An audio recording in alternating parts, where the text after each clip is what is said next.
যুক্তরাষ্ট্রের ক্যালিফোর্নিয়ার লস অ্যাঞ্জেলেসের কাছে নতুন দাবানল শুরু হয়েছে। 22শে জানুয়ারি 2025 যুক্তরাষ্ট্রের ক্যালিফোর্নিয়ার লস অ্যাঞ্জেলেসের উত্তর দিকে নতুন করে একটি দাবানল ছড়িয়েছে। গতকাল বুধবার নতুন এই দাবানল শুরু হয়। ঝোড়ো বাতাস ও শুষ্ক ঝোপঝাড়ের কারণে এই দাবানলের আগুন দ্রুত ছড়াচ্ছে। নতুন এই দাবানলের আগুন ইতিমধ্যে 8,000 একরের 32 বর্গ কিলোমিটার বেশি এলাকায় ছড়িয়ে পড়েছে। এই পরিস্থিতিতে সংশ্লিষ্ট এলাকার 19,000-এর বেশি মানুষকে বাধ্যতামূলকভাবে নিরাপদ আশ্রয়ে সরে যেতে বলা হয়েছে। লস অ্যাঞ্জেলেস শহর থেকে 80 কিলোমিটার উত্তরের একটি এলাকায় এই দাবানল ছড়িয়ে পড়ে। দাবানলটির নাম দেওয়া হয়েছে হিউজ ফায়ার। নতুন দাবানল অঞ্চলটির অগ্নিনির্বাপণ কর্মীদের উপর বাড়তি চাপ তৈরি করেছে।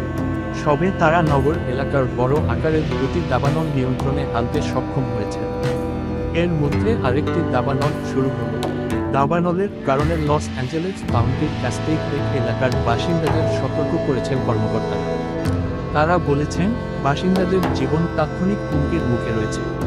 যদিও ঝড়ো ও শুষ্ক বাতাসের কারণে দক্ষিণ ক্যালিফোর্নিয়ার বেশিরভাগ এলাকায় লাল সতর্কবার্তা জারি আছে। লাল সতর্কবার্তা জারির অর্থ দাবানলের চরম ঝুঁকিতে থাকে।